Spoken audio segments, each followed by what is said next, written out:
Okay, the news says today will be 99 degree. That will be really hot.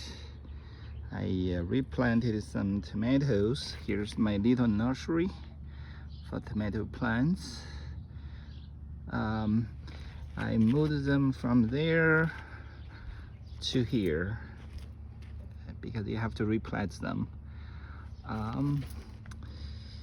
So I did probably 10 of them yesterday afternoon, and hopefully they will survive the heat from today's weather.